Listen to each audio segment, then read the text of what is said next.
Beleza. Gente, agora sim, bom dia a todos. Começar a apresentação dos nossos trabalhos aí que a gente desenvolveu esse semestre.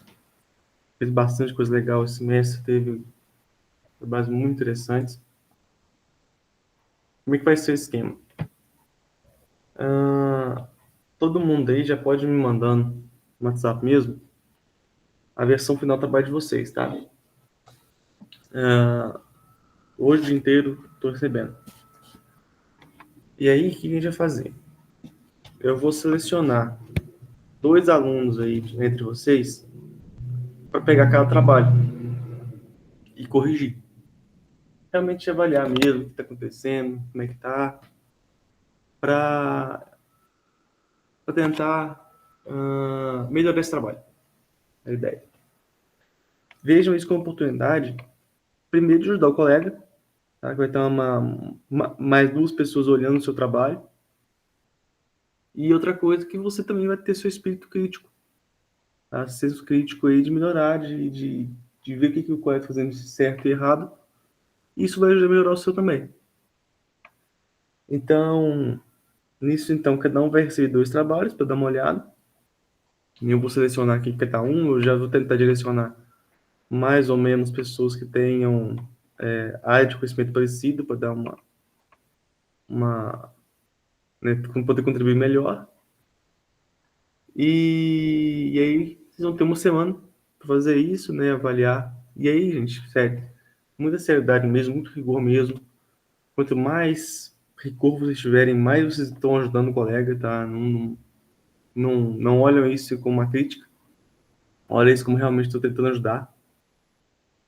E aí, uma semana para vocês corrigirem o colega, vocês me mandam um PDF comentado. Aí, se eu nem vou olhar o que vocês fizeram correção, eu já vou mandar direto para o autor. E aí, o autor vai ter mais uma semana para corrigir esse trabalho já. E aí, também com a minha avaliação, para a gente realmente fechar isso e poder publicar. Aí encerra esse processo. A ideia é mandar todo mundo a mesma revista, tá? Aquela que eu já vocês têm como padrão aí, como modelo. Nem todos vão conseguir, tá? Não vejam isso como um problema, uma crítica, algo assim. Mas realmente é porque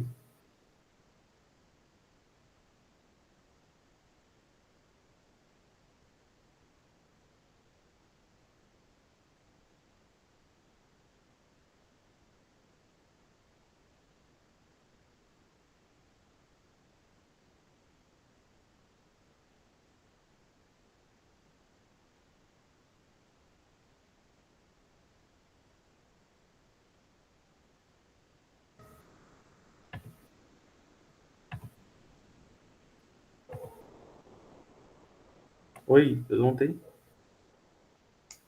Voltou, estamos te ouvindo. Vocês me ouviram tudo? Caiu meu Não, microfone. caiu, cortou uma parte. Na parte que as regras do ciclo aí, tá tudo certo, né? Você falou até que essa é a revista padrão. Beleza. Tá, e aí, a partir daí cai. Beleza. Então é isso. Nem todo mundo vai conseguir mandar nela, tá? Eu tô deixando claro aí, mas se não entendam isso como algum problema, a gente vai, quem não conseguir, a gente vai tentar mandar em outra, e aí a gente vai tentando até conseguir. Acho que essa publicação é muito importante. E o Gustavo até já conseguiu publicar, né? Já conseguimos adiantar isso. Não, só foi do semestre passado, atrasou um pouco.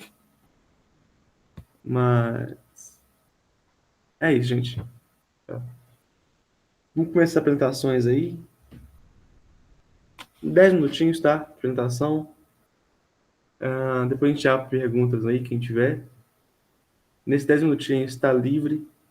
Não vou ficar muito ligado ao tempo em ser muito antes ou muito depois, mas eu peço aí coerência de vocês. Eu acho que menos de 10 minutos é muito pouco, mas também, e mais fica muito redundante, tá? Mas eu não vou cortar ninguém, não vou fazer nada disso. Beleza?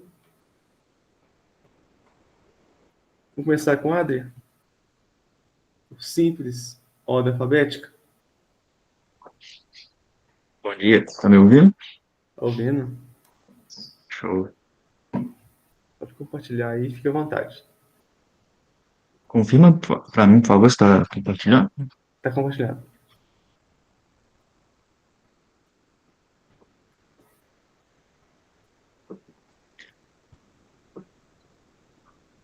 Show. Bom dia. Meu trabalho ele é uma análise do dataset do Titanic, trabalho proposto aí pelo Igor, né? Sobre a identificação de fatores que influenciaram na sobrevivência desses indivíduos. É, Meu nome é Adrian, para quem não me conhece, sou estudante do curso de Engenharia Elétrica no UFCJ e atualmente estagiário aqui no GEA. Bom, vou dar uma contextualizada aqui, acho que a maioria conhece o desastre do Titanic, né? Bom, em 15 de abril de 1912, o até então maior e mais luxuoso navio, o RMS Titanic da época, né? Ele, que era apelidado como Inafundável, ele chegou a colidir com um iceberg e chegou a afundar, né? Causando mais de 1.500 mortes entre os passageiros e os tripulantes. Existe um desafio de aprendizagem de máquina em uma plataforma que chama Kaggle. Essa plataforma ela disponibiliza para a gente um dataset, né? Com várias informações.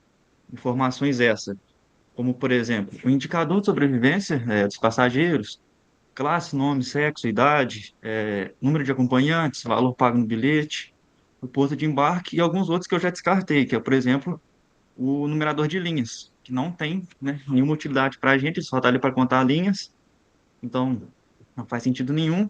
E também a coluna cabine, que é uma coluna que tem muitos dados ausentes, a gente não consegue fazer nenhuma aproximação, nem nada, então para nossa análise ela não é muito boa, muito viável, né? Ela é totalmente descartável.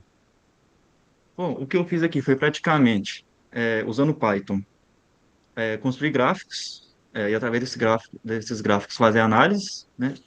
O que eu fiz foi pegar a coluna sobrevivência, o indicador de sobrevivência, né? É uma coluna booleana. Ele apresenta ali dois valores, 0 e 1, 0 para aqueles que não sobreviveram, e 1 para as pessoas que sobreviveram, e fazer uma comparação, né? Uma junção com as outras colunas.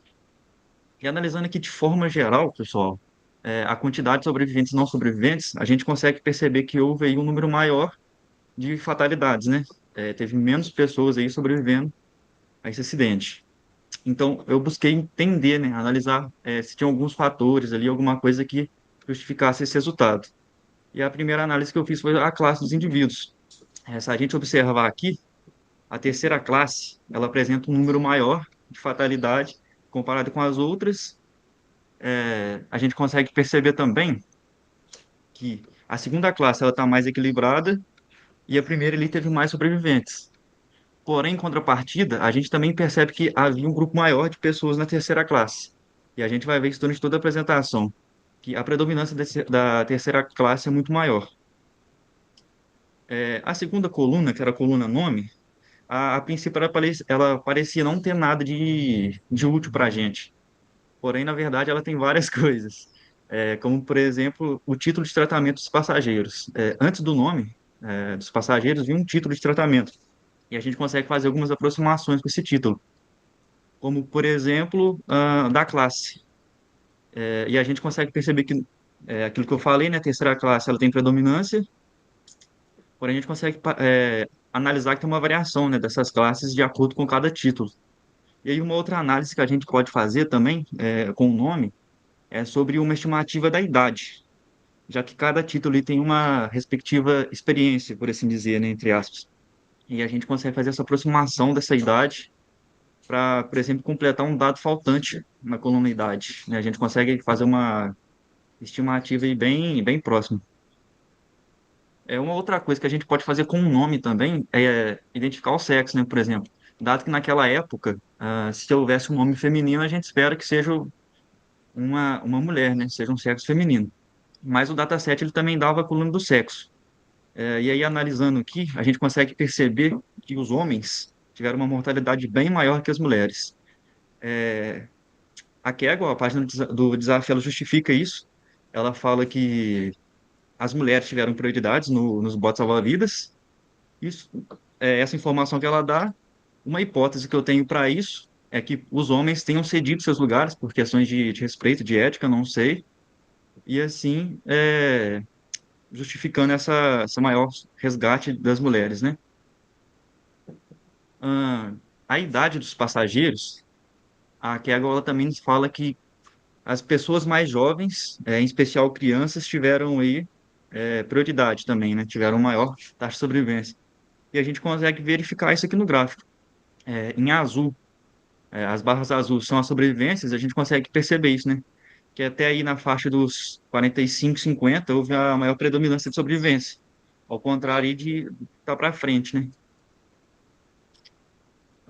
O dataset, ele dava duas colunas aí que a gente pode considerar como uma só, né? Que era o número de cônjuges e o número de pais e filhos.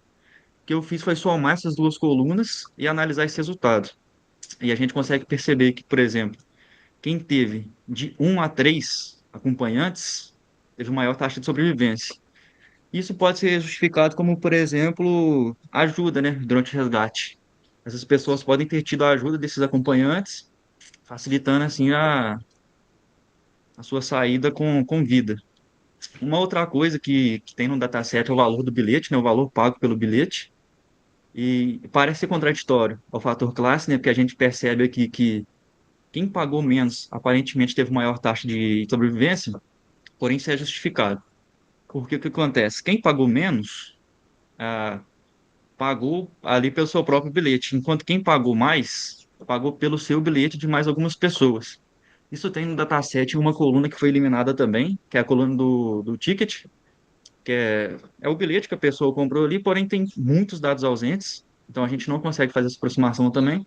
Só que ali tinham vários bilhetes com o mesmo identificador de compra, ou seja, foram comprados pela mesma família ou pela mesma pessoa. Por fim, aqui, o porto de embarque, né, onde que essas pessoas embarcaram. Foram três portos, né, e a gente teve um grupo maior em Southampton, na Inglaterra, que foi o porto inicial da viagem, né, o porto de partida. E aqui a gente novamente tem a questão da classe. A gente percebe que houve um grupo, né, havia um grupo maior da terceira classe também, em Southampton, no ponto inicial, diferente, por exemplo, do Cherbourg, né? Em Kingston, por exemplo, é, só passageiros da terceira classe. Uma minoria ali, quase nada da segunda. Então, o que que eu cheguei à conclusão, né? Que havia três principais variáveis no dataset importantes, né? Que é a idade, o sexo e a classe. A própria página que é agora ela nos fala isso, mas aí a gente consegue perceber, né, durante a análise, que mulheres e crianças, por exemplo, tiveram uma prioridade aí nos botes salva-vidas, tiveram maior taxa de sobrevivência, e a classe, dessas pessoas que aparecem várias vezes, mostrando que passageiros da terceira classe sofreram mais, né, com a mortalidade, tiveram mais taxa de mortalidade, em comparação com as outras duas classes, né, as classes altas. É isso. Deixo aberto aí agora para dúvidas, sugestões, críticas, perguntas, que vocês quiserem. Ô, André, bom dia. Zé Eduardo aqui, tudo bem? Bom dia. Tá, joia. O seu trabalho foi só, na verdade, extrair os dados da base e fazer alguns gráficos, certo? Você não chegou a aplicar nenhuma técnica de previsão de dados baseado em algum input, você conseguir tirar alguma conclusão? Não, né? Não, então, esse desafio da Kaggle, ele é um desafio de aprendizagem de máquina, né? Sim. Onde ela pede que as pessoas criem modelos de previsão, né, para Uhum. identificar ali quais passageiros poderiam ou não sobreviver. Certo. Porém, eu não cheguei a fazer esse modelo, meu trabalho foi mais a análise desse dataset, Tá. para posteriormente, futuramente, né, estar fazendo um modelo de previsão hoje. Tá bom. Você já tem noção do modelo de previsão que você poderia usar, de como é que fazer isso aí, ou não? Você ainda não chegou a pensar nisso? Não, ainda não cheguei a pensar. Não, não, tranquilo. É um trabalho bacana. Isso aí é uma coisa que até eu queria dar uma olhada depois, lá, se você for tocar isso realmente em frente. Show. Não, a gente pode conversar. Te mando uma mensagem no seu WhatsApp, qualquer coisa. Tá legal. Se você puder compartilhar com a gente também o que você já fez até então, né? Interessante, eu acho Claro. válido. Aham. Tem o artigo com o Igor também, posso compartilhar para vocês. Beleza.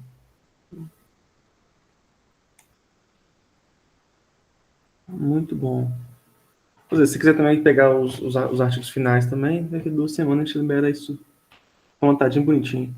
Então a gente espera ali, pega. Eu Não vou diga. disponibilizar todos. Maravilha. Muito bem. Parabéns, Adriano. Muito bom, tá? Mais alguém? Alguma Muito pergunta? bom. Show, valeu, Igor. Primeiro trabalho, né, cara? Primeirão. Esse... Ah, deixa eu ver quem é o próximo aqui. Agora vamos para falar de outra coisa muito diferente. Leandra Cadian. Tá sem microfone. Bom dia. Bom dia. Já vou iniciar. Eu não trouxe uma apresentação no slide porque eu vou mais explicar, né, o principal motivo da análise que foi feita, né, o porquê, qual que é a importância disso. Os resultados que eu tive, dá para eu falar, foram poucos ainda, né? Mas então, o que acontece? Eu estou pesquisando. O objetivo da minha pesquisa é desenvolver um sistema de controle de tensão no motor elétrico. E o primeiro passo que tem que ser feito, o sistema de controle automático utilizando inteligência artificial. O primeiro passo para a gente conseguir formular esse sistema de controle é conseguir os dados da corrente no motor. Por que os dados da corrente no motor elétrico são importantes? O motor que eu estou pesquisando, ele é um motor elétrico de indução trifásico. O que acontece? O desempenho dele está diretamente ligado à corrente que passa por ele, porque o princípio de funcionamento ele é baseado no eletromagnetismo. Então, a corrente ali de alimentação passa no motor, tem uma série de interações lá dentro, enfim, que acaba fazendo o motor ter a rotação dele. E pela primeira lei de Ohm, a gente sabe que a corrente ela é diretamente proporcional à tensão, no caso, no motor. E o que acontece? Por que é importante a gente verificar essa variação de tensão no motor? Que pode acontecer por diversos fatores externos, desde a fonte de alimentação, que é uma corrente alternada, até elementos que estão acoplados ali ao motor, como, por exemplo, um freio, que, inclusive, o freio vai ser o instrumento que a gente vai utilizar em pesquisas futuras a respeito do sistema de controle. O que acontece? Vai ter variação de tensão no motor, só que existe uma faixa ali que essa variação ela é aceitável e não é danosa para o motor. Só que quando essa variação começa a sair dessa faixa, os componentes do motor começam a ser afetados e a vida útil dele diminui, ele é mais propenso a falhas. Então, assim, não é legal chegar nesse ponto. Então, é bom monitorar essa variação de tensão e, quando começar a sair da faixa aceitável, intervir com o sistema de controle. E a gente vai fazer isso de forma automática, utilizando a inteligência artificial. Então, o que aconteceu? Foi selecionado o sensor que foi testado, né? Que é o sensor ACS 712. Ele consegue medir até 20 amperes, o que está ótimo, porque o motor de estudo ele opera em até 6,9 amperes. Então, esse sensor tem uma boa sensibilidade para conseguir adquirir os dados de corrente no motor. E como que essa aquisição de dados se dá? Através da inteligência artificial, utilizando um Arduino. Então, foi implementado um código. Só que o que acontece? Por se tratar de um motor cuja fonte de alimentação é corrente alternada, não bastava somente coletar dados numa faixa de tempo e tirar a média desses dados. Inclusive, isso foi feito, deu errado, porque isso funciona se fosse corrente contínua, mas como é alternada, é necessário considerar o valor efetivo de corrente. E esse valor efetivo tem que ser considerado dentro do código. Então, assim, conseguimos, graças a Deus, né, porque o David me auxiliou bastante, me ajudou muito no processo de aquisitar esses dados, conseguimos chegar num código que considera esse valor efetivo de corrente. Então, beleza, conseguimos esses dados de corrente, só que a gente precisa validar esses dados. E como que essa validação ocorreu? Para a gente poder dar um ok para esse sensor que vai operar continuamente. A gente comparou os dados que esse sensor que a gente está utilizando retornou com os dados que o alicate amperímetro comercial retorna para a gente, porque esse alicate ele é uma boa referência, né? Tá aí para vender e tal. Então, o que acontece?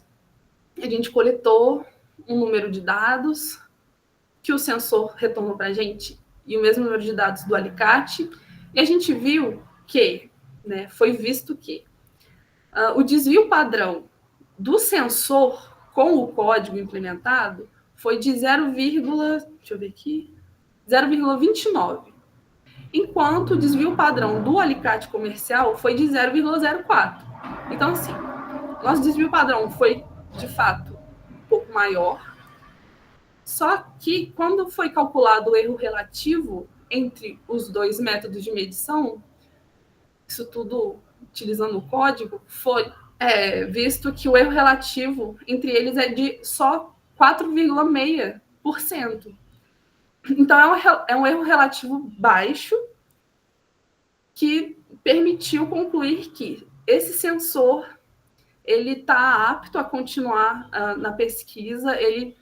Para essa bancada, se a gente fosse utilizar outras bancadas, essa análise do desvio padrão, do erro relativo, teria que ser feita também para conseguir uma melhor assertividade. Mas como vai continuar em uma bancada, com um único motor, então esse sensor está ok para a coleta desses dados e o código também está ok, está tudo certo. Então, o primeiro passo para construir um sistema de controle na tensão do motor tá definido. Vai ser utilizado o sensor ACS 712. E é isso. Acabou. Se alguém tiver dúvidas. Você tem algum slide, alguma coisa que você mostrar mais ou menos, resumir o que você contou aí, Leandro, que é legal. Achei bacana, mas a gente, quando ouve, a gente tenta abstrair um pouquinho, né? Talvez ver um slide, algum material escrito, fica mais fácil para a gente. Eu preparei um slide, só que eu posso, inclusive, compartilhar com vocês. Eu não apresentei ele porque ele, na hora que eu estava falando sequencialmente, estava mais me atrapalhando do que me ajudando, mas eu posso compartilhar com vocês. Talvez, não, eu digo, não precisa ser enquanto você está falando, porque aí realmente, como você disse, pode te confundir um pouco, mas só para a gente ter uma noção visual do que você está falando, fica mais fácil da gente assimilar. Ah, tá, tudo bem. Agora, tudo bem. Posso, inclusive, mandar lá no grupo, se quiser, mas... Queria, sim. Já tem, que assim, eu pelo menos, eu já percebi isso, eu sou um pouco mais visual. Eu acho importante a explicação oral, que nem você fez, você contar, mas o visual complementa. Vou considerar isso com certeza. Tá bom. Completando o Zé aí, realmente, a falta de slide atrapalha demais. A sua apresentação ficou muito confusa para quem não está realmente por dentro do assunto. Sabe? Não. Aham. Inclusive, você mostrou dados muito bons, coisas muito interessantes de validação que... Visualmente não foi perdidas. Fica perdidas. Tá? Ok, tudo bem. Pense nisso nas próximas. A outra, né? Como é que é? Uma coisa complementa a outra. Sim. Verdade. Realmente, eu por estar lidando com isso esse tempo todo, para mim eu pensei, não, eu acho que explicando ali, em 10 minutos, pode ficar bom e tal, mas eu vou implementar o uso do slide nas próximas apresentações. Deixa eu te falar, não ficou ruim, ficou legal sua explicação, foi muito clara, foi muito, muito precisa. Mas o visual realmente complementa. Eu acho que, na minha visão, não pode faltar. Ok. Beleza. Muito bom. Depois você manda um artigo aí, o Adam também. Vou mandar um. Tudo certo. Ok. Próximo, se não me engano, é a Leandra, que é o mesmo assunto parecido. Maria? É Maria. É Maria, é verdade. É, Maria. Eu confundo vocês duas quase iguais. Não, sem problema. Como eu também não optei por fazer slide, eu já tinha pedido ao professor Igor para mostrar a própria pesquisa, para nortear, já que ela foi feita em passo a passo, acho que vai facilitar para entender. E eu vou tentar falar a medida e explicando a minha pesquisa exatamente. Vou compartilhar a tela.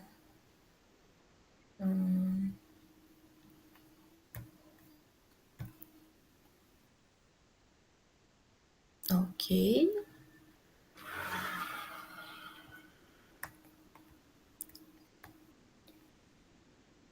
Vocês estão conseguindo ver? Acho que tá, né? Vamos diminuir um pouquinho. Valeu.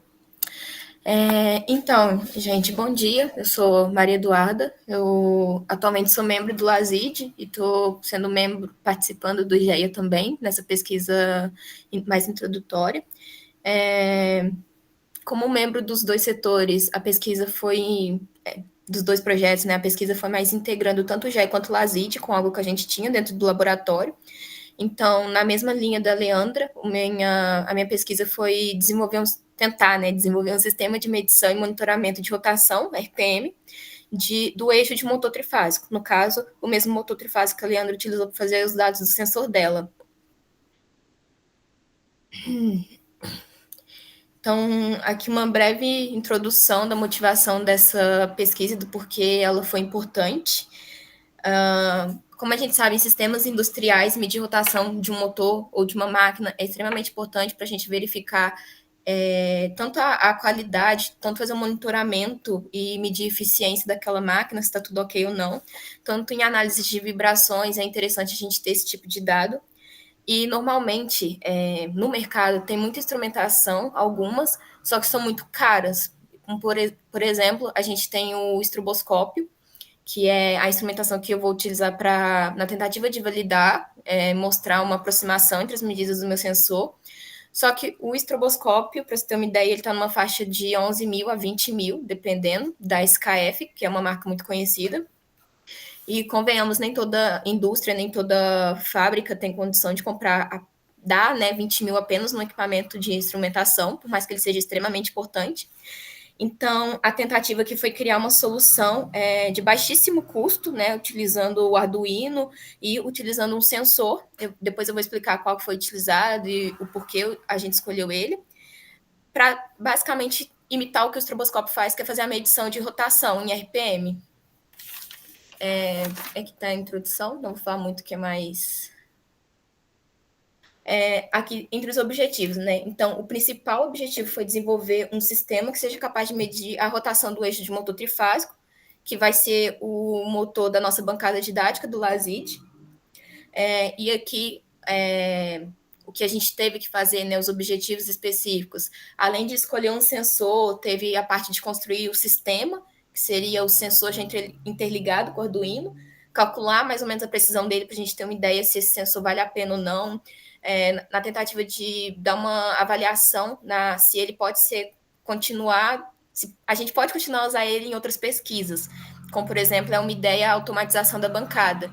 Então, caso isso ocorra, seria interessante usar esse sensor, se sim, por quê ou não, trocar. Então, é uma pesquisa mais para trazer esse tipo de informação, se vale a pena continuar ele na análise de rotação do nosso motor. Aqui eu vou explicar rapidamente o que é esse sensor, para que ele serve. Basicamente, sensores de rotação, eles são utilizados para medir a velocidade angular do eixo, Basicamente, ela vai converter o movimento em um sinal elétrico, seja ele digital ou analógico, e eles, sensores de rotação, eles podem funcionar tanto com ou sem contato, podem ser invasivos ou não, tem vários tipos no mercado. Mas, por exemplo, no nosso caso, a gente não optou por um sensor que é um sensor próprio para medir rotação. Esse módulo que a gente escolheu é o módulo de sensor de obstáculo infravermelho. Ele normalmente é utilizado para, por exemplo, para medições que envolvem aproximação, então para saber se algo está se aproximando ou não.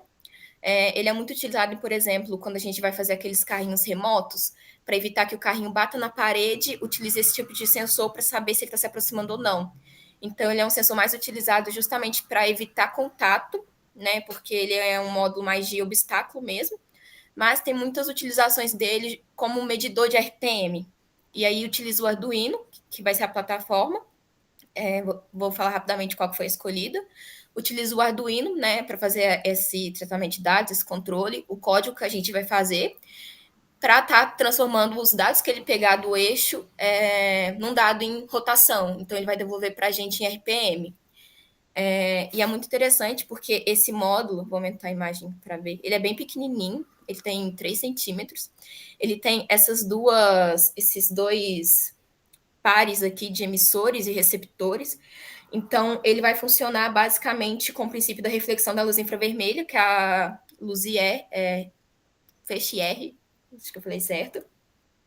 E, basicamente, esse pretinho vai ser esqueci o nome. Vai ser um receptor, e esse branquinho vai ser um LED emissor. Então, o branquinho ele vai emitir um LED, né, basicamente, um feixe de luz. Se ele bater contra alguma coisa, ele vai voltar, e esse módulozinho aqui, ele vai receber. Então, é onde a gente vai estar sabendo se ele encontrou algo para estar se refletindo ou não. Vai ser através desses 2 pares de emissores e receptores.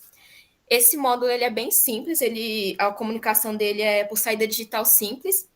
Então, ele vai retornar 2 valores possíveis. Pode ser tanto low, que é 0 volts, ou high. Então, se ele, por exemplo, detectar alguma coisa, ou seja, no nosso eixo, no caso, vai ser a reflexão. Se ele refletir, significa que ele detectou alguma coisa. Então, ele vai estar fornecendo para a gente um sinal de low. Se não, ele vai estar em sinal de high, mais ou menos. Não vou entrar muito em detalhes, porque essa parte foi bem extensa. Passando aqui para a plataforma microcontroladora que a gente utilizou, foi o Arduino Uno R3.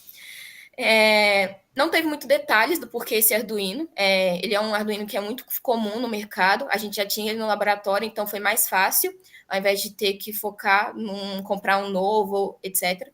Anteriormente, a gente estava utilizando o ESP32, que também tem uma faixa muito maior na hora de captar os dados, só que a gente quis integrar no Arduino para a possibilidade de juntar com outros sensores que já estão vigentes nessa bancada, como, por exemplo, o do Leandro também.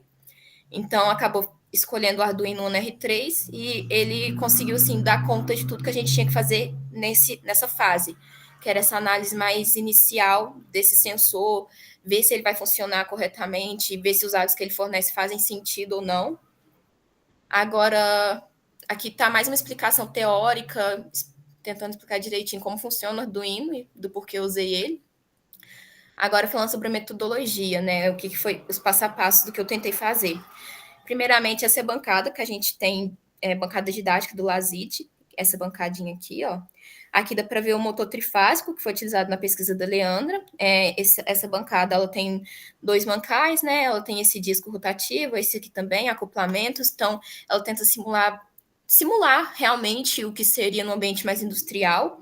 Ela até tinha aqui um sistema de eixo para simular uma carga, que seria interessante, né, para sensores mais de corrente, como o da Leandra. No meu não seria tão interessante.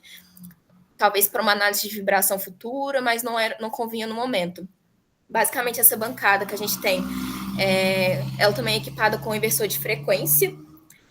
Basicamente, o inversor de frequência ele vai permitir a gente ter uma variação assim controlada da rotação que a gente quer do eixo. Então, por exemplo, se eu colocava no inversor 30 Hz, ele ia me devolver 30 Hz de não sei se a palavra certa seria potência, mas ele ia me devolver metade da rotação que esse motor consegue fazer. Então, na placa desse motor descreve uma rotação máxima de 1.720 RPM. Então, se eu colocasse no inversor uma rotação máxima, que seria 60 Hz, ele deveria, né, me dar 1.720. Óbvio que essa é uma bancada mais de teste, nesse momento está desbalanceada, então esses dados a gente teve que fazer, assim, como posso dizer, ter noção de que a bancada não está em condições ideais para fazer essa medição, porque é uma bancada mais para simular um ambiente industrial mesmo. Aqui, a seleção do sensor, o próximo tópico, né?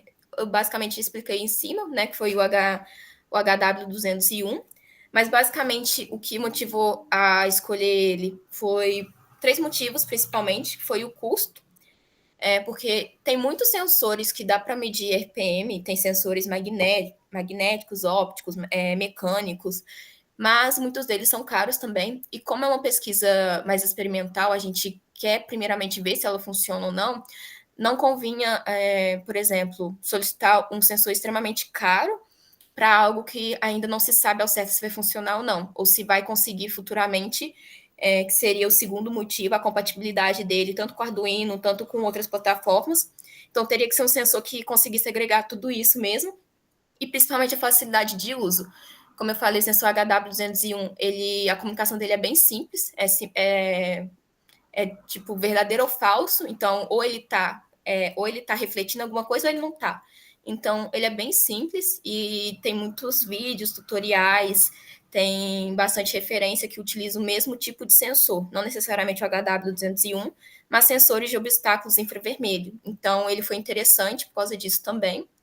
Os materiais que a gente utilizou foi a própria bancada, né? Então, foi um motor trifásico de 2 cavalos, 1.720 RPM, o inversor de frequência para controlar a rotação, o sensor de obstáculo, que é o HW201, a placa de Arduino, no caso, necessita de um notebook, porque vai conectar o Arduino com o meu sensor em um notebook, para ela estar mostrando para a gente os dados. A ideia inicialmente seria conectar tudo isso a uma tela OLED ou LCD, mas o ideal seria fazer isso com mais de um sensor para mostrar, como eu posso dizer, mais de um dado de uma vez. Então, inicialmente, o notebook atendeu bem para o que precisava ser feito.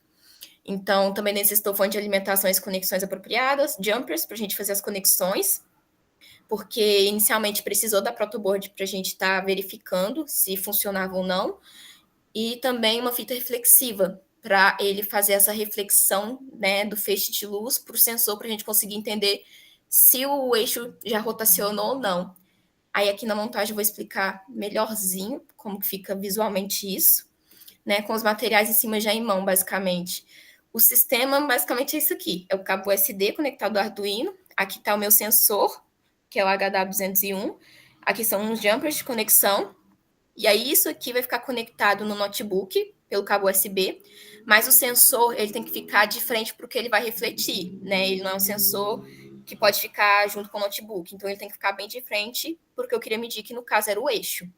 E aqui é interessante do porquê tem essa fita preta em volta, justamente porque o próprio eixo, ele refletia parte da luz.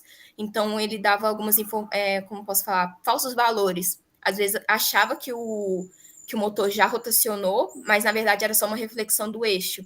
Então, usando a ficha de dados do sensor e medindo as distâncias necessárias que ele tinha que estar para medir corretamente, dava mais ou menos 2 centímetros em um ângulo máximo de 35 graus.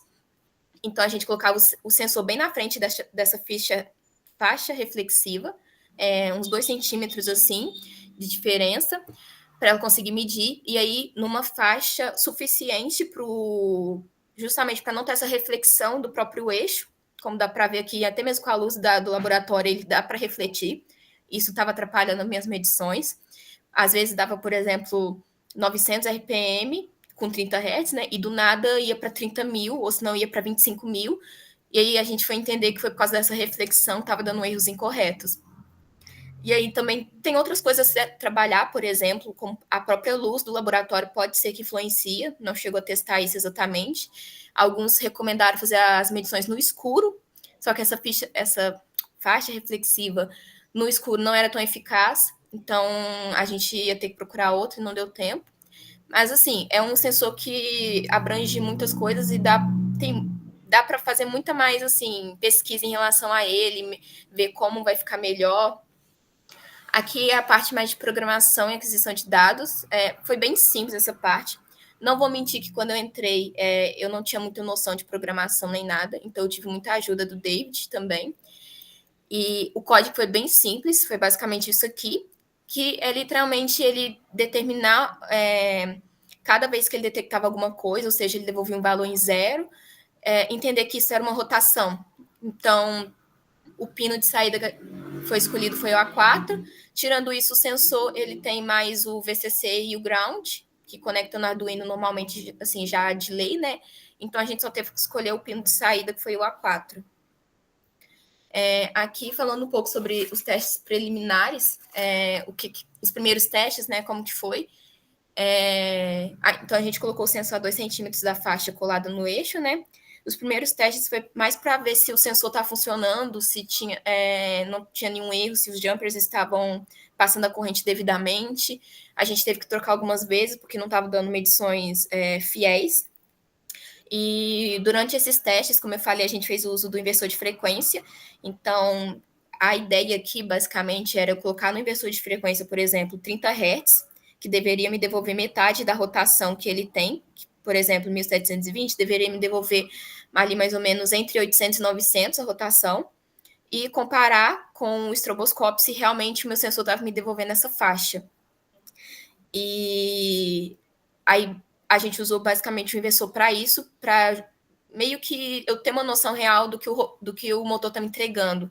Porque, às vezes, por alguns problemas elétricos ou do motor mesmo, ele pode estar entregando uma rotação menor do que deveria e eu não saberia. Então, o inversor é uma forma de eu saber exatamente o que ele deveria estar me entregando. Aí, no caso, a gente usou várias frequências, 30 Hz, 40, assim, mesmo brincando com o sensor mesmo, para ver se estava dando certo. E deu, mas aí vem a questão de alguns erros, né? Como eu falei, teve esse erro da reflexão, que a gente foi descobrir que estava dando medidas erradas, então o ideal seria recobrir parte do eixo onde vai medir com uma superfície mais escura, justamente para ela não refletir, e deixar ela mais reflexiva só onde interessa. Porque senão, como o eixo ele é um elemento metálico, né, ele vai refletir bastante. Então, esse é um erro que não estava apontado em nenhuma das pesquisas e que a gente percebeu pelos testes que não faziam sentido. Aí, esses dados, né, foram todos enviados pela comunicação, a gente foi fazendo médias, calculando para ver se estava dando certo ou não. E outro erro também que não se estava em algumas pesquisas, então foram erros que a gente foi percebendo assim, realmente pegando os dados e vendo que não fazia sentido, foi em relação ao inversor de frequência. Pelo menos o que a gente tinha no laboratório funcionando, né, que dava para utilizar, ele não conseguia, digamos assim, ele não estabilizava exatamente em 30 Hz. Então, se eu queria uma frequência de 30 Hz, igual eu coloquei aqui, às vezes ele parava em 30,12, às vezes ele parava em 30,24, às vezes ele parava em 29,89 Hz. Então, não era exatamente 30 Hz. Então, a gente depois teve isso em mente do porquê algumas variações teve nas medições, justamente porque o inversor não estava me entregando exatamente a metade da rotação, entendeu? Às vezes era um pouquinho a mais ou um pouquinho a menos. Então, esse foi um erro também que a gente percebeu ao longo das medições, que pode ser trabalhado futuramente, né? Mas como a gente dependia do inversor, então ficou mais por isso mesmo essa pesquisa inicial. Além disso, também, por exemplo, inicialmente, nos testes iniciais, primeiramente, a gente trabalhou com erros de, por exemplo, a posição do sensor. Então, tem posições em que o sensor ele funciona melhor ou não, tá no datasheet, outras não, é mais por teste mesmo. Então, a gente optou por colocar ele bem na frente do eixo, né, de modo que ele consiga ficar bem parado, com suporte. No início dos testes iniciais não tiveram suporte, outros tiveram, então foi realmente um experimento que demandou muitas condições. E esses foram alguns erros mais que a gente percebeu nos testes iniciais. Aí aqui tá, esses aqui são histogramas de 2 testes que eu fiz na segunda rodada, foram 3. Aqui, por exemplo, dá para ver que segue mais ou menos uma distribuição, né? E esse aqui já não seguia tanto, estava me entregando aqui, como eu falei, deveria estar me entregando entre 800 e 900. Quando eu colocava 30 Hz, me devolvia basicamente isso aqui, entre 800 e 900.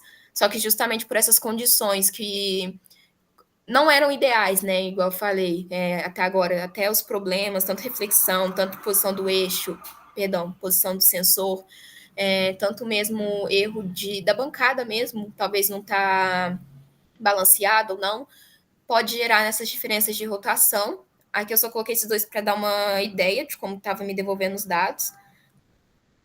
E sem enrolar muito, né? Já indo mais para a parte de resultados. Na parte de resultados, a gente comparou com o estroboscópio da marca SKF, que já tinha no laboratório. Então, a gente mediu o RPM e a frequência dele. Então, por exemplo, durante o mesmo período de tempo, a gente fazia as medições com o meu sensor e com o estroboscópio da SKF, para ele me devolver um valor. E a gente ia comparar, basicamente, se esses valores faziam sentido. Então, aqui, por exemplo, peguei 5 testes. Então, por exemplo, no teste 1, o sensor mediu essas medições, né? E o estroboscópio mediu essas daqui. Não dá para me selecionar só a fileira, mas acho que deu para entender. O estroboscópio me devolveu valores muito mais, assim, próximos, né? Dá para perceber. Vou comentar um pouco mais depois sobre a média, o desvio padrão. E o meu sensor me devolveu valores assim. Aqui a frequência deles, dos primeiros testes, segundo, terceiro. Do meu sensor estava mais assim no 15, do estroboscópio estava mais para o 14. E aqui, alguns cálculos de média de desvio padrão. Por exemplo, a média do meu sensor de medição de RPM foi 937,50 RPM para... eu tinha colocado ali em cima, mas eu esqueci de comentar. Para o inversor de frequência em 30 Hz, ou seja, ele deveria estar me devolvendo metade de 1.720 RPM. Então, a média do que o meu sensor me devolvia era 937 RPM, e o estroboscópio me devolvia uma média dessas medições aqui, de 896 RPM. E aí aqui é a mesma coisa, a média da frequência, a média da frequência do estroboscópio. O desvio padrão, como dá para ver aqui, do meu sensor está bem maior, né? O desvio padrão está 14,6 e do estroboscópio está 2,7, praticamente, assim, 3, 2,8. Então, o desvio padrão das minhas medições do sensor está muito maior do que o estroboscópio. E a mesma coisa para a frequência, né? Visto que são, praticamente indica a mesma coisa. E aqui o mais importante, né, no final, basicamente, que a gente utilizou para falar se vale a pena continuar com esse sensor ou não, foi o erro relativo. A gente calculou o erro relativo, né? Na verdade, eu calculei o erro relativo com todas as amostras, medições, depois, mas eu coloquei só essa aqui porque vai dar praticamente o mesmo valor. Deu um erro relativo de 4,56, 4,6 praticamente. Esse erro relativo basicamente indica o quanto, como posso explicar? Seria mais ou menos o quanto meu sensor não é incorreto, mas erra em relação à medida do estroboscópio. Visto que, por exemplo, o estroboscópio já é um instrumento comercial, então ele já foi validado, ele é muito bem qualificado, e o meu sensor ainda é assim, caseiro, né, algo mais prático, né? Então a gente queria ver o quanto o meu sensor se distanciava do estroboscópio, da SKF. Então deu um erro relativo de 4,6 praticamente, e aí, para eu não coisar muito, já vou pular para a parte de considerações finais, que eu vou falar mais sobre as medidas. Então, como o erro relativo deu menos que 5%, eu considerei, e outros membros do meu setor também consideraram, que foi um erro assim, bem promissor, considerando as condições com que foi feita essa pesquisa. Como eu citei, né, teve erro na hora de reflexão, a bancada não estava ideal, não estava em condições ideais, muita coisa ainda pode ser trabalhada para verificar, por exemplo, se a posição que eu coloquei realmente é a melhor, né?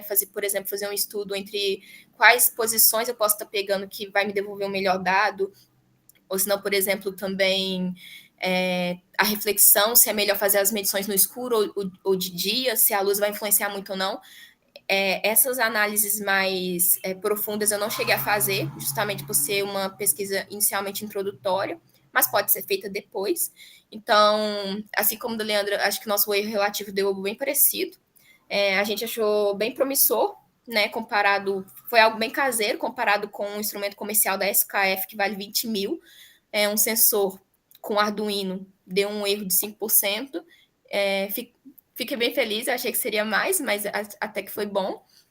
E aqui, no máximo, na consideração final, né, eu falei sobre as possibilidades de pesquisa, o que pode ser feito, mas, no geral, o teste foi, assim, considero que esse sensor pode continuar nos próximos testes, na próxima integração entre os sensores, e tá aí participando da automatização da bancada. Acredito que esse dado foi bom, e dá para trabalhar muito mais nele. Como eu falei, foi uma pesquisa bem mais introdutória. O foco era mais isso mesmo, sabe? Verificar, fazer essa leve comparação com o estroboscópio. E, por mim, finalizei aqui. Se alguém tiver alguma dúvida ou qualquer coisa assim, eu vou parar de apresentar, então...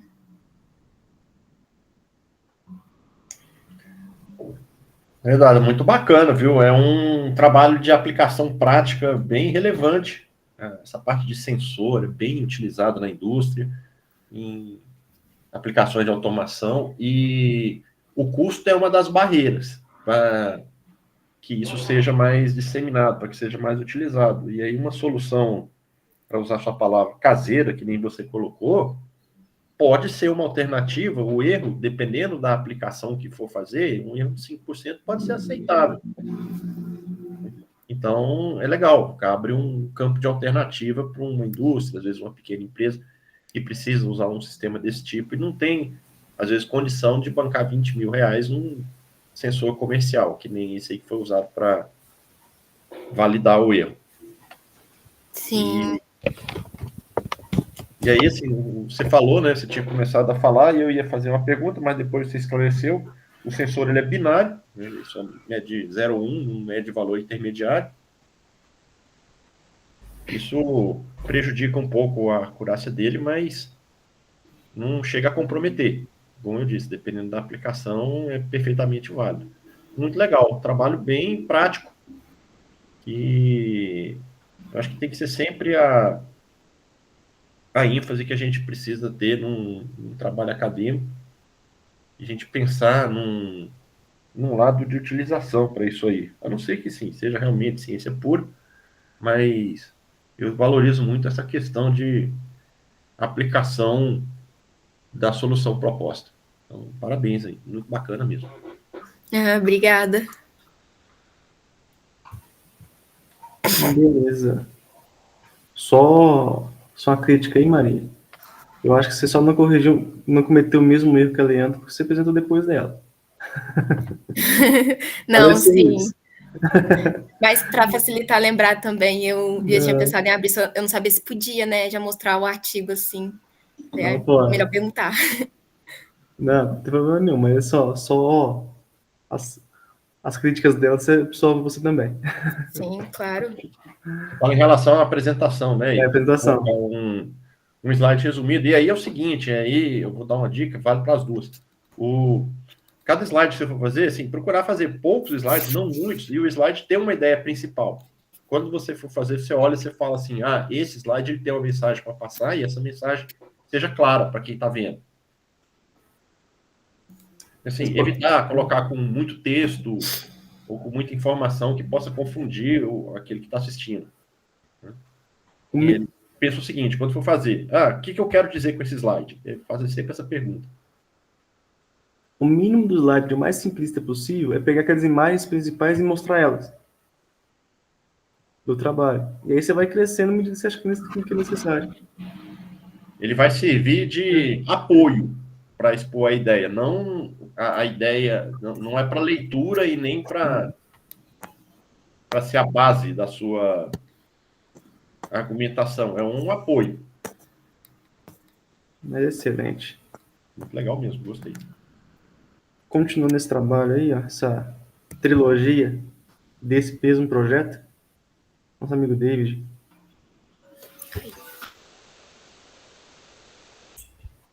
Oi, pessoal. Bom dia. Bom dia. Bom Vou dia, David. compartilhar minha tela. Vocês me falam se estão conseguindo ver.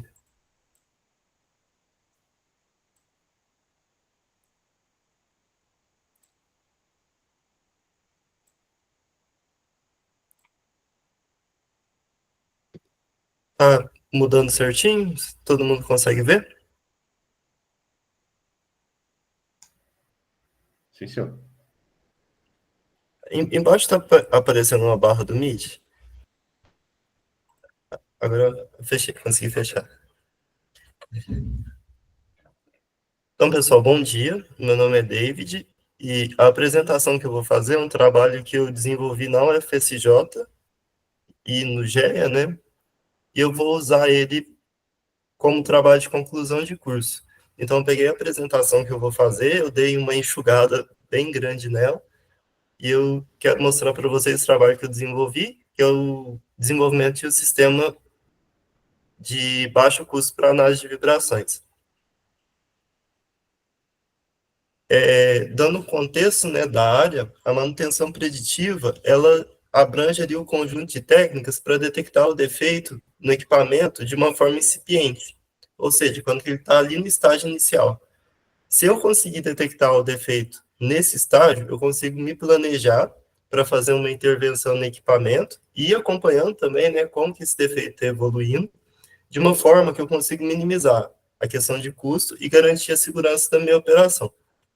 E dentre essas, como um conjunto de técnicas, né, que existe ali dentro da manutenção preditiva, a análise de vibração é uma das mais empregadas, por conseguir detectar esse defeito incipiente mais cedo e ser fácil relativamente ser aplicado em equipamentos rotativos, principalmente equipamentos rotativos.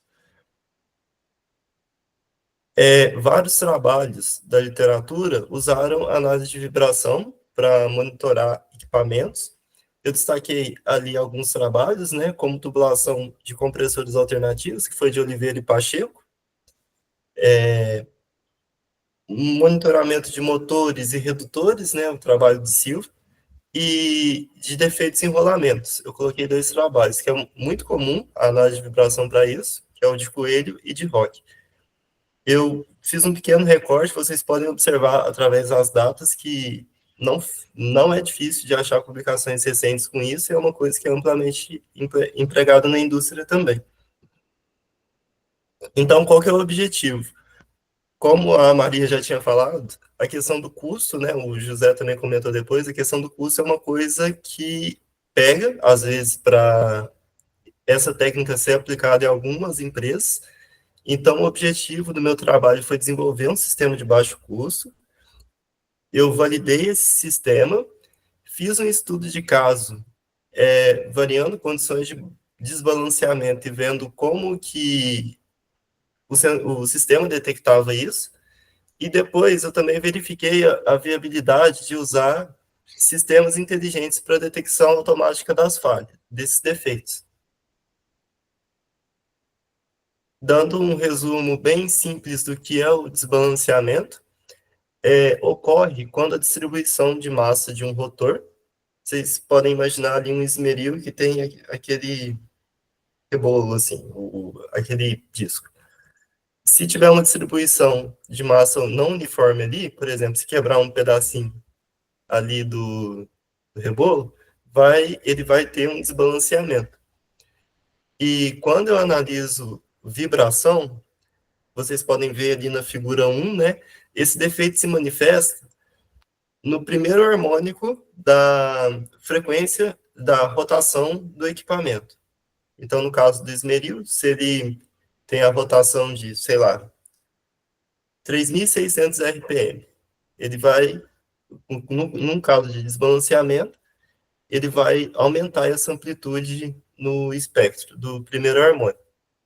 Aí ali do lado também eu coloquei um procedimento, né, que é sugerido no livro do Hall para balanceamento, envolve um pouco de cálculo vetorial, de álgebra vetorial, mas o que eu quero destacar é o seguinte: para você balancear um rotor, né, por exemplo, que teve um desgaste ali em uma parte ou que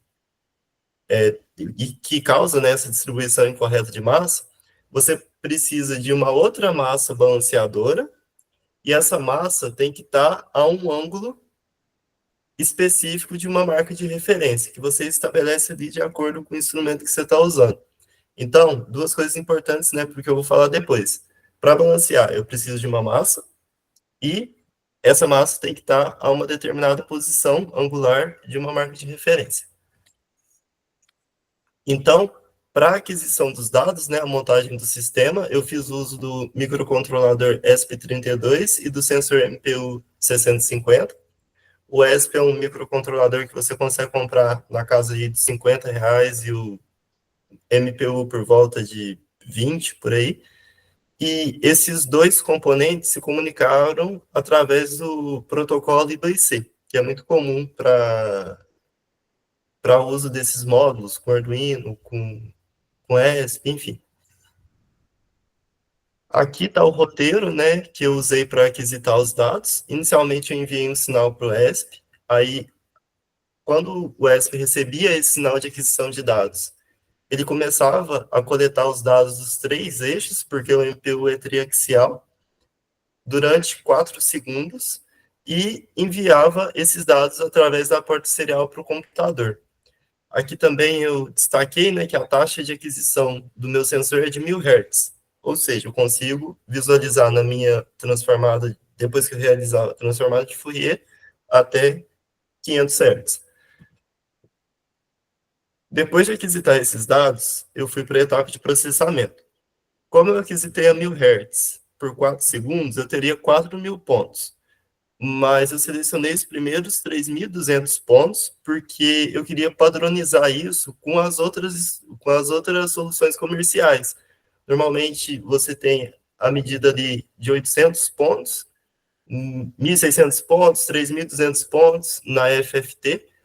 Então, se eu tenho 3.200 pontos no domínio de tempo, na FFT eu vou ter 1.600. Então, eu consigo comparar mais fácil com uma coisa comercial.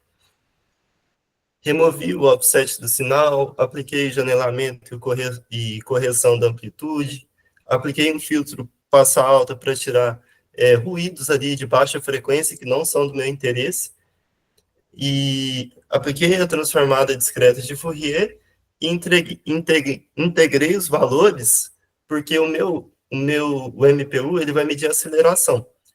E para avaliação da condição de máquina, até as normas sugerem isso, tanto a ISO quanto a BNT 10.082, que o espectro da velocidade seja analisado de 10 a 1000 Hz. Eu tenho uma limitação do meu sensor que eu não consigo analisar a 1000, mas uma outra também é que o espectro da velocidade seja analisado. Por que a velocidade? Porque a velocidade está diretamente ligada com a energia de vibração do equipamento. Então, ela é uma boa grandeza para eu poder analisar. Por mais que a aceleração pudesse fazer esse papel também. Aqui eu já dei um spoiler, né? Eu não tinha treinado antes da apresentação. O espectro da velocidade foi gerado e ele foi comparado com a solução comercial Microlog. E a velocidade real de rotação do eixo para identificação do primeiro harmônico foi medida com tacômetro. Já falando em rotações por segundo, né, ou frequência, esse valor medido foi de 29,46 aproximadamente. Então, qual foi o experimento de condição de balanceamento que eu fiz? Eu coletei 30 amostras de 3 condições diferentes do rotor balanceado. Eu aumentei a massa de balanceamento em 1 grama. Eu mudei a posição da massa em 10 gramas. Eu combinei essas duas modificações.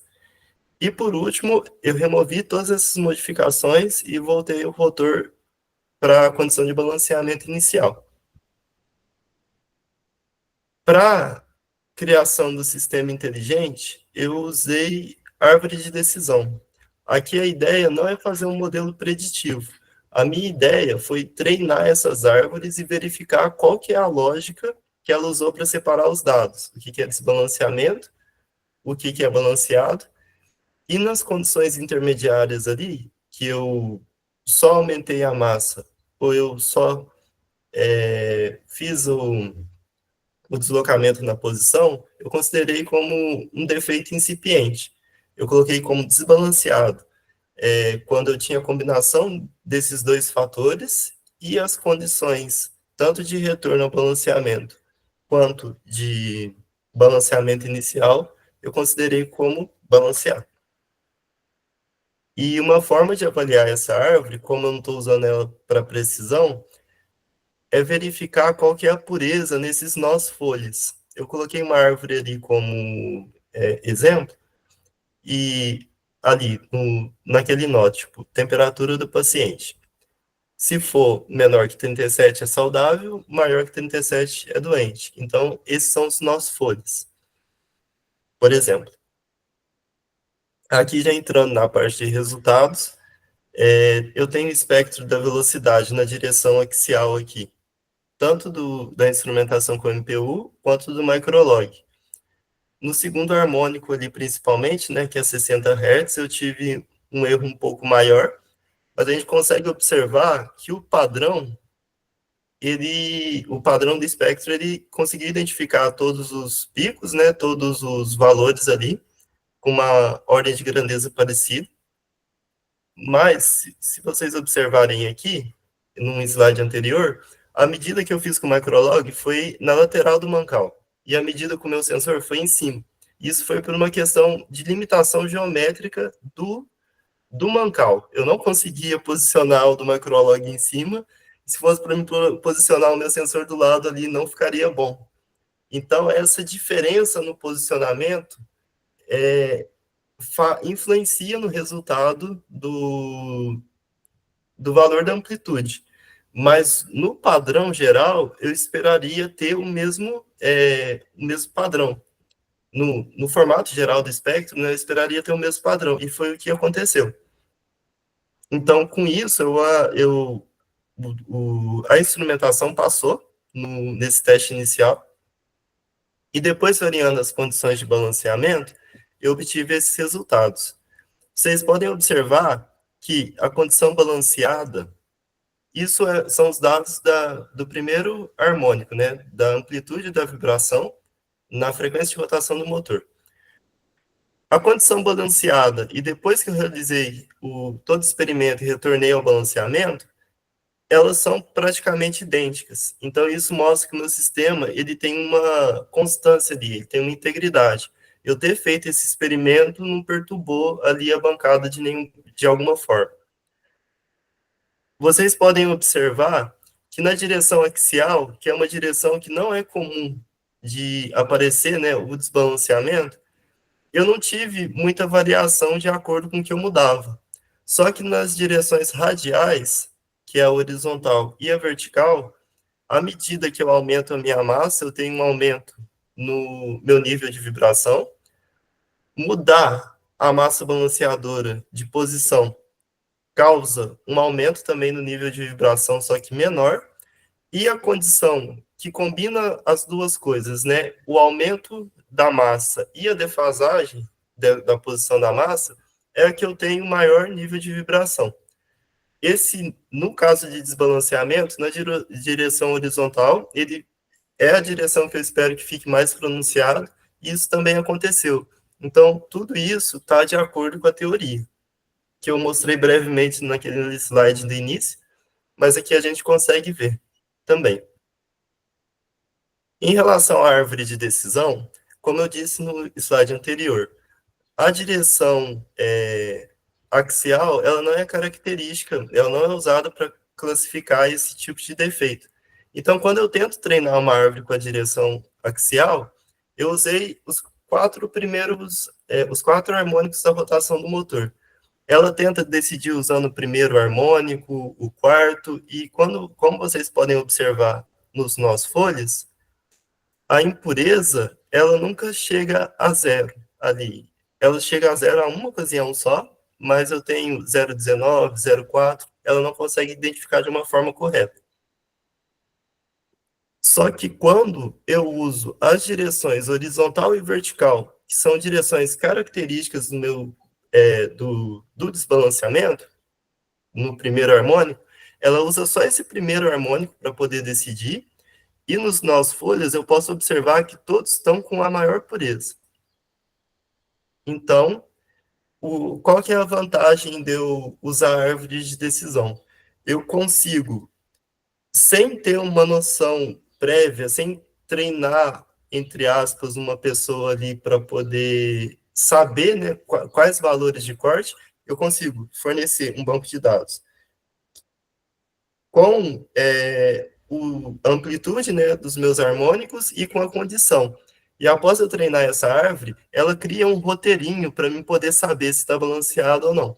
Então, por exemplo, na figura 11, se a velocidade da amplitude no primeiro harmônico for menor que 0,4, eu sei que está balanceado. Se, caso isso não seja verdade, se for menor que 1,12, eu tenho um desbalanceamento incipiente, se for maior que isso, está desbalanceado.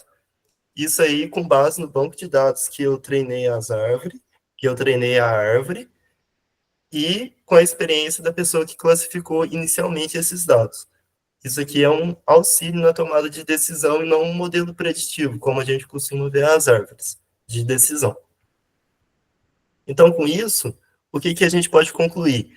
É possível usar sistema de baixo custo para identificação de defeitos mecânicos e que o uso de árvores de decisão pode ser, indica, né? A gente tem um indicativo que usar árvores de decisões é uma coisa promissora para fazer sistemas inteligentes. Como próximo trabalho, tipo, eu não coloquei aqui, mas eu vou citar, a norma, como eu tinha falado, pede análise de vibração de 10 a 1000 Hz para poder ser calculado também a velocidade eficaz. Então, empregar um sensor com uma taxa de amostragem maior que permita essa análise do valor da velocidade eficaz, além da análise espectral, é uma coisa interessante que eu acho que pode ser o segmento desse trabalho. Aí, no mais, eu queria abrir para perguntas, né? Ali tem o meu e-mail e o e-mail do meu orientador, Jorge Ney Brito. Sensacional, viu? Muito bacana mesmo. Questão da manutenção preditiva, cara, tá muito em voga.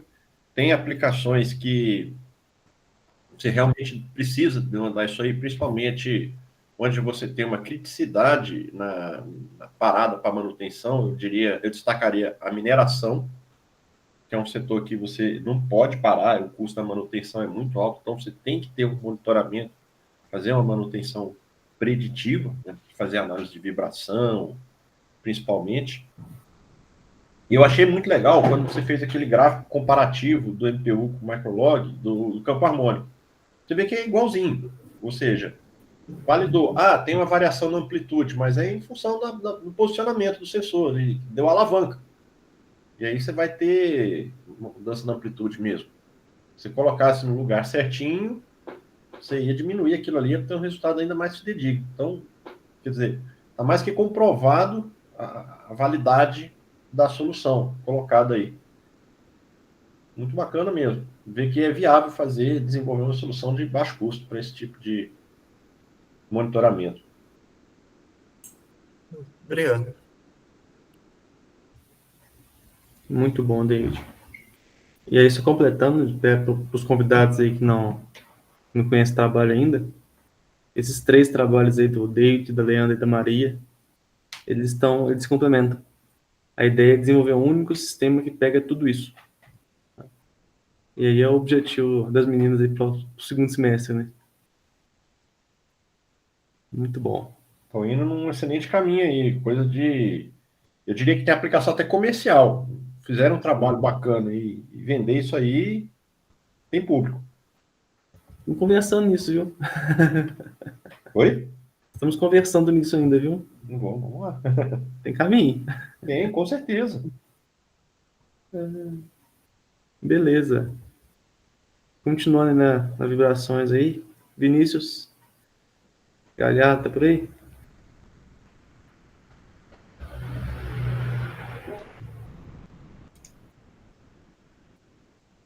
Parece que não, hein? Ele tá, acho que caiu. Próximo.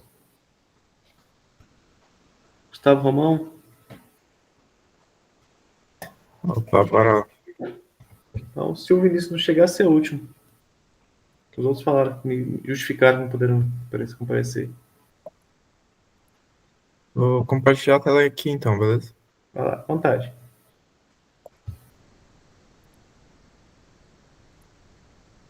Bom dia, gente. Vou apresentar meu trabalho aqui desse semestre, onde eu implementei uma abordagem híbrida de reconhecimento lógico de música, onde eu faço uso de detecção de objetos e LLM multimodal.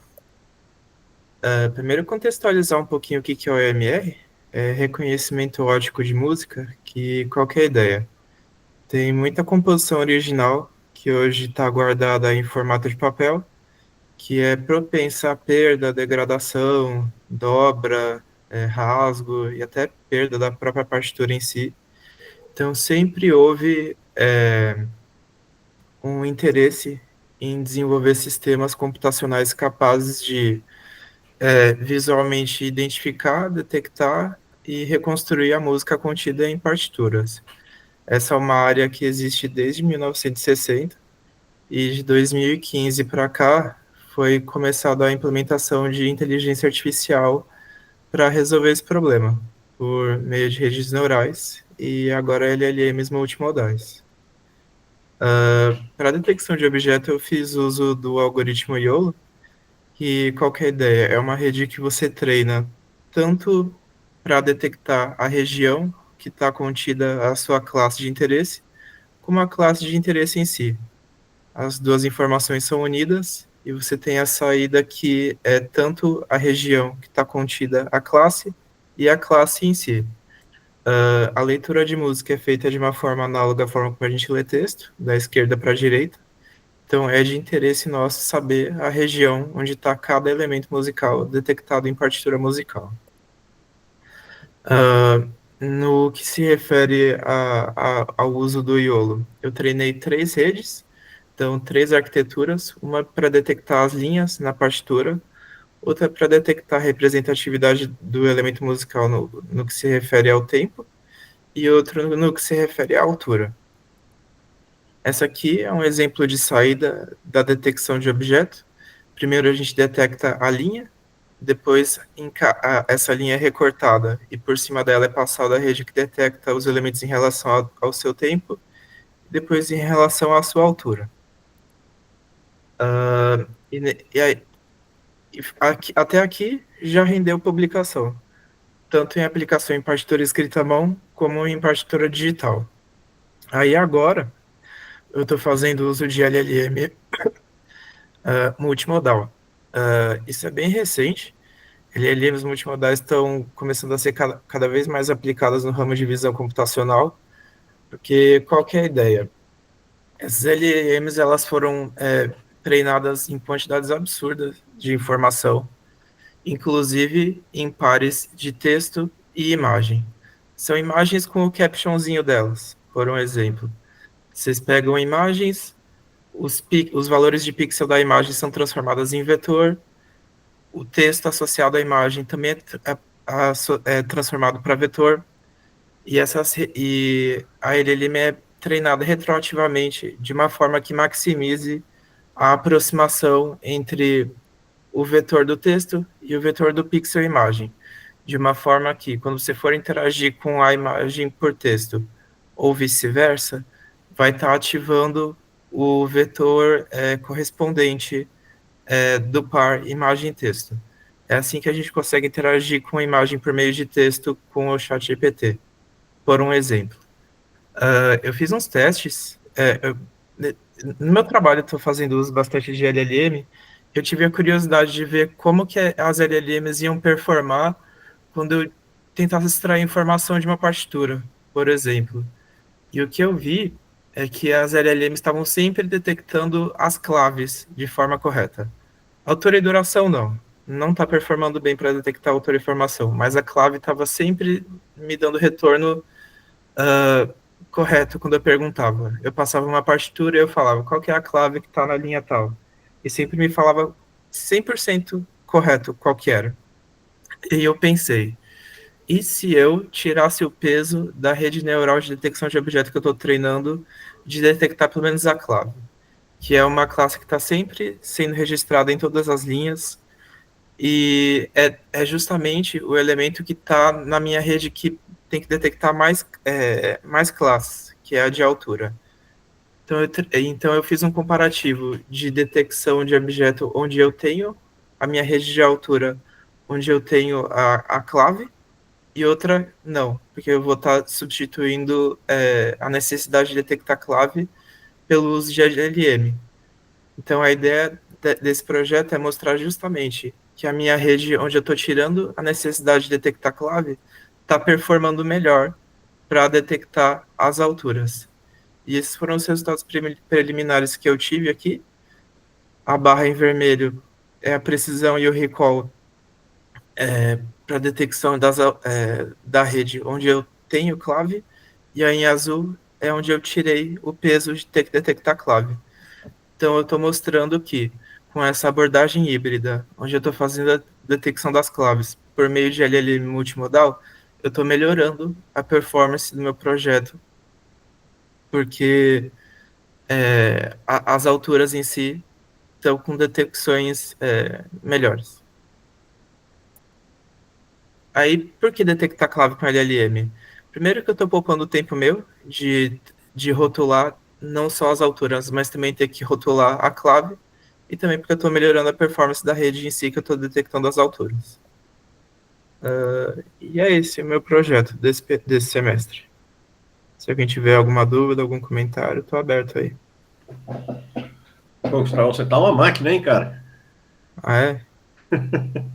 É uma máquina aí de gerar trabalho. É que tá sempre iterando em cima do mesmo projeto, né? Tô nisso aqui há uns 2 anos, aí facilita. Tá certo. Gustavo frenético. Então, cara, é o seguinte, esse trabalho, esse projeto de detecção visual de partitura, você pode pensar numa primeira vista. Pô, cara, mas isso é muito específico, é um negócio sem muita aplicação prática. Cara, lê do engano, porque a aplicação direta, ok, é restrita a um nicho, mas a técnica que você usa para fazer isso aí, cara, abre possibilidades infinitas. Se você dominar essa técnica de reconhecimento visual de padrões, porra, você aplica para qualquer coisa. E é sensacional isso aí. Um campo da inteligência artificial que eu não sei se as pessoas ainda se atentaram por tanto. Qual o potencial disso aí? É muito. Oi? Esse uso de LLM multimodal para o campo de visão computacional é bem recente mesmo. Pois Que, é. em vez de ficar rotulando uma rede para detectar Hum. quantas maçãs tem na imagem, só sobe para o GPT e pergunta. E aí, para quem não é tão familiarizado com música, eu estou aprendendo a tocar agora, depois de velho. Então, estou começando a ter um pouco mais de contato com isso. E sei que a teoria e toda essa interpretação de partitura é muito complexa. Não é fácil, não. Mas para quem não está familiarizado com esse mundo da música, acho, pô, mas isso aí é bem restrito, a aplicação pontual. Ok. Da forma que está sendo apresentada, sim, a aplicação é pontual.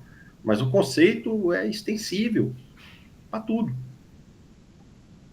É, É bem abrangente mesmo. Talvez as pessoas não tenham a noção da abrangência que tem esse conceito de reconhecimento de padrão. Tudo que você pode usar. Reconhecimento de falhas em manutenção, de diagnóstico médico, de análise de mapa. Putz, tem muita coisa que dá para fazer com isso aí. Pegando o gancho aí na fala do Zé aí, Hum. o Gustavo também tem um trabalho em paralelo sobre detecção de padrão no olho humano. E eu sempre uso o caso dele como exemplo, que o primeiro trabalho que ele fez nesse assunto, ele gastou uma semana para fazer. Eu falei, pô, mas tem um trabalho complexo uma semana? Fez. Mas toda a base de conhecimento tinha construído 2 anos antes nesse outro trabalho. Então, é isso que a gente vê. A gente pega um assunto geral e estuda ele, todo aquele conhecimento está sendo aproveitado. Então, naturalmente, os outros trabalhos vão vir muito rápido depois disso. Não, vai ser só variações da aplicação do conceito que ele já desenvolveu. É. Muito legal, cara. Parabéns. Então, por isso que eu falo, às vezes a gente desenvolve um trabalho de base acadêmica, e aí eu falei agora há pouco da aplicação teórica, que à primeira vista não tem tanta aplicação, ou a aplicação é mais restrita. Mas dá um passo atrás e olha a base teórica que tem atrás daquilo ali e onde que isso pode ser aplicado. Às vezes você está desenvolvendo uma coisa que tem uma aplicação muito vasta que pode não estar tão evidente naquela apresentação específica para aquele ponto em particular que você está apresentando. Que para mim é bem o caso aí, mas eu consigo ver que a teoria e a aplicabilidade disso aí é incrível. Abre muitas portas. Então, gente, é isso. Ó, muito obrigado e parabéns a todo mundo aí por todo esse semestre, pela apresentação de hoje. Estou esperando o resto dos trabalhos aí. Hoje até o fim do dia aí, para começar. E segunda-feira a gente vai fazer a troca dos trabalhos, aí pra gente começar a fazer as correções. Beleza. Aí, Igor, a expectativa é que esteja tudo pronto e divulgado em 2 semanas, que você falou? Espero que sim, se tudo der certo. Tá. Não, eu estou bastante curioso. Eu queria dar uma olhada assim, nesses trabalhos. Muito Mas bom. vamos esperar, tá tudo redondinho, tudo pronto aí, para não dar overflow aqui também. É isso, gente. Grande abraço, muito obrigado a todo mundo. Até mais. Parabéns aí a todo mundo que apresentou e todo mundo que está Bom desenvolvendo. dia. Parabéns, pessoal. Tenham um bom final de semana. Parabéns. Obrigada, bom final de semana. Tchau. Muito bom.